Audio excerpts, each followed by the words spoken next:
Hi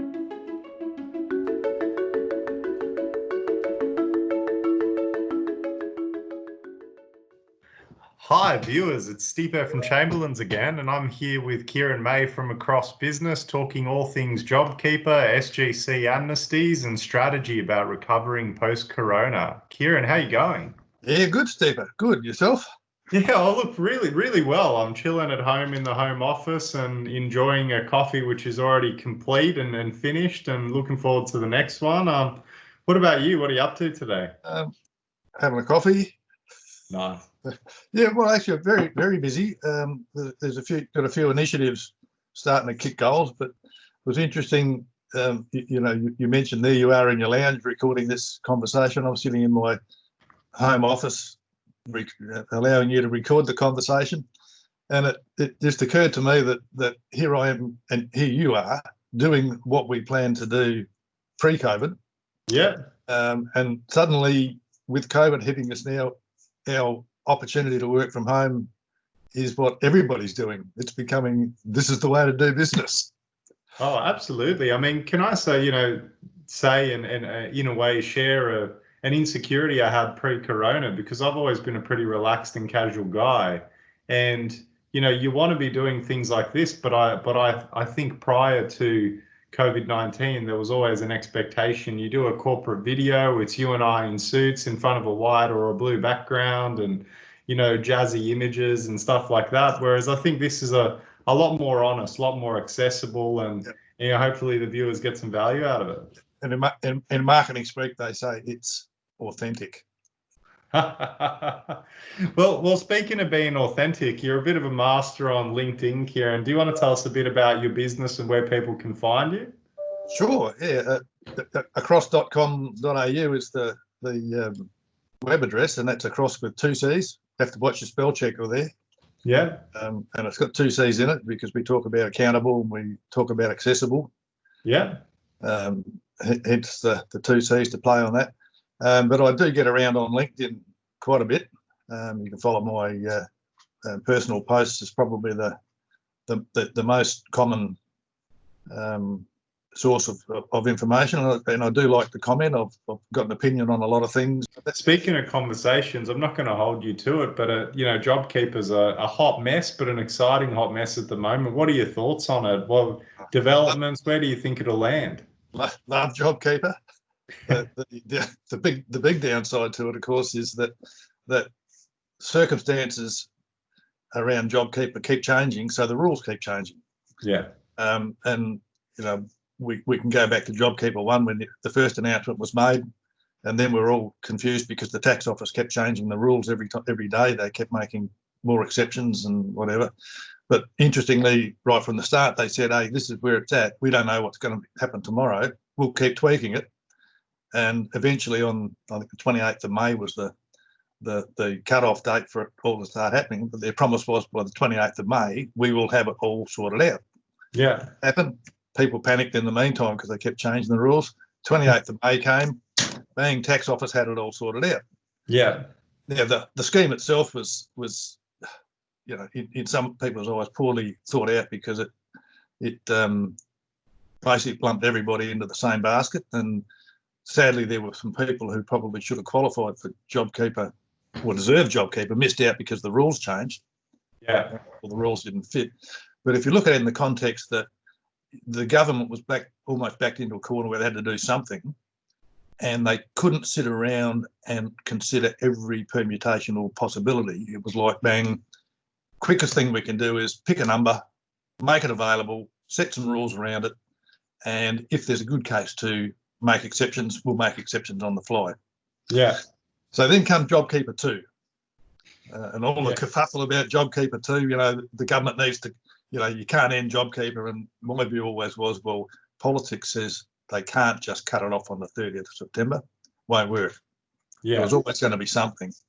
So anyway, so they came out and they announced the Jobkeeper version 2, and that included a review of your income for the April, May, June quarter. Yeah. As the first step. And if you had you met the benchmarks there, you would then look at your July, August, September quarter and see if you still qualified, and then you would go into the pool and continue on with a reduced number. And of course, circumstances quickly changed. The comparison of the April, May, June quarter is now out the door. Yeah. And to qualify for JobKeeper 2, you only now need to look at July, August, September. Yeah. And and there's a few things happen around there. And of course, what we haven't seen yet is the alternate tests. Of course, yes. Which have been promised, but they haven't, and I'm sure they'll be based on the original alternate tests, but they haven't been announced yet. So we've just got to that point with JobKeeper right now where everybody, and I'll say everybody in inverted commas, I guess, is wanting to have all the answers now. So I guess takeaways from that are JobKeeper is still uncertain. Uncertainty causes stress. Call a good bookkeeper or a good accountant. And Kieran May is a great find. If you find him on LinkedIn, he's always there to answer questions if you need them. But I guess on something that's probably a bit more important to me, given that I do a lot of restructuring work, particularly corporate restructuring work, the SGC amnesty. Tell us about it. What's happening? Hasn't that slipped under the radar with all the talk of JobKeeper? Oh, absolutely. So back in the end of April, at around about the time COVID-19 hit, there was some legislation was passed through the Parliament to introduce a superannuation guarantee amnesty for unpaid super dated back prior to 31st of March the previous year. Yeah. We're talking about really old stuff. And the amnesty wasn't about excusing businesses from paying it. It was about a system to bring them back into compliance, to allow them to declare what they hadn't paid and to pay what they hadn't paid. Yeah. But not impose penalties on those amounts as you would do without the amnesty. Now, this was actually legislated, and incorporated into that legislation was an end date for the amnesty. Yeah. And that is 7th of September. Wow, that's coming up. So, and this is legislated. The tax office, all the flexibility they've been able to show with JobKeeper and with late payments on PAYG instalments and GST instalments, they cannot extend any leniency on JobKeeper because there is an end date, on superannuation guarantee, because there is an end date in the legislation. And unless Parliament sits down next week when they come after their 14-day isolation, unless they sit down and change that end date, the amnesty finishes on the 7th of September. So what's required is for businesses to declare all their unpaid superannuation. Yeah. And either pay by the 7th of September, and they will get the full benefit of the amnesty. Yeah. That is, there'll be no penalties, and they will be able to claim those deductions. Yeah. On their income tax this year. If they don't pay or don't declare, number one, then the amnesty's off, and the tax office will start chasing them because they do know who hasn't paid. Yeah, that's right. They do know that. And if you do declare but do not pay by the 7th of September, they expect that you will have entered into an arrangement to make those instalments over the next couple of years. Right. Now with those instalments, they are within the amnesty rules, but they will not have the same extent of forgiveness. The tax deductibility of some of that disappears, but there will be no interest charged on it. There's no additional penalties, provided they stick with the rules. So there's a bit going on there as well.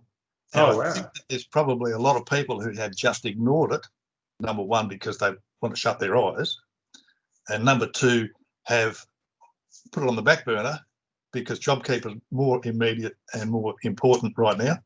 Yeah. So people need to be aware that that's coming up, and it's not too late to do something about it. Yeah. And again, that can be managed by a tax agent or a BAS agent. So they've started to call that group tax professionals. Yeah. But they must be registered tax agents or registered BAS agents, and you can find them on the Tax Practitioner Board website, tpb.gov.au. Or generally, if you go to the website for the Institute of Certified Bookkeepers, for example, they will provide you with a list of BAS agents. And of course, most accountants who are tax agents can do the job as well. Yeah, of course. But people need to get in quick. And very quick. And the complication is your records need to be up to date, so the paperwork can just be filled out and dealt with. All right. So, I mean, takeaways on SGC are it's real. It ends on the 7th of September and people need to get in quick. Yeah. And third one, don't ignore it. And then the tax office knows who has not paid. Yeah. And they probably know exactly how much has not been paid. Absolutely. Well, so speaking of, the daunting things coming out of, COVID-19, we're talking about an extension and potential future end to Jobkeeper 2. We're talking about the SGC amnesty, but, bringing it all back together, what can someone do today to make sure they're still around and prospering 12, 24 months from now? Yeah, absolutely. And again, I guess it's a bit like the SGC amnesty. JobKeeper's come along and it's taken our focus away from tomorrow, and everything's about making sure we're still here at the end of the day, and tomorrow can take care of itself. But I keep asking the question of in LinkedIn, is will you still be here delivering what your customers will want when the crisis is over? Yes. And sadly, the answer for a lot of businesses is no. JobKeeper is propping them up. Yeah. And fair enough, it's doing the job it should do, and that was to give people breathing space. Yeah. To keep their employees engaged with the business. But throughout this period, I mean, we're living and breathing right now of how the world of business has changed because of COVID, and that is we need our office less than we did before. We won't travel as much as we did. Because we're not out and about, we're not drinking as many coffees at cafes that we did. Yeah. And there's a lot of things that we are not necessarily avoiding, but just don't have occasion to consume. So what every business needs to do now is to have a look at what are my customers doing now that's different. Yeah. Will they be doing different when everything goes back to normal, as normal as it can be? And how do I change my business to make sure that when we come out the other side, that number one, I'm still in business. Yeah. And number two, I'm delivering what my customers will want when it's all over, knowing, of course, that crystal ball gazing is sometimes a little bit dangerous.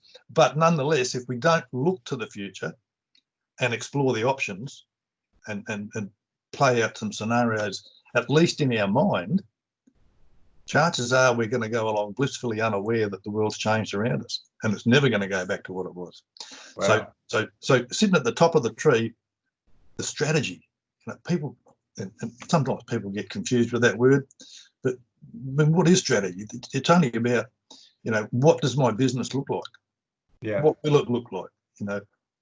What will my customers want? Where will I need to operate? And, maybe even why am I bothering? Yeah.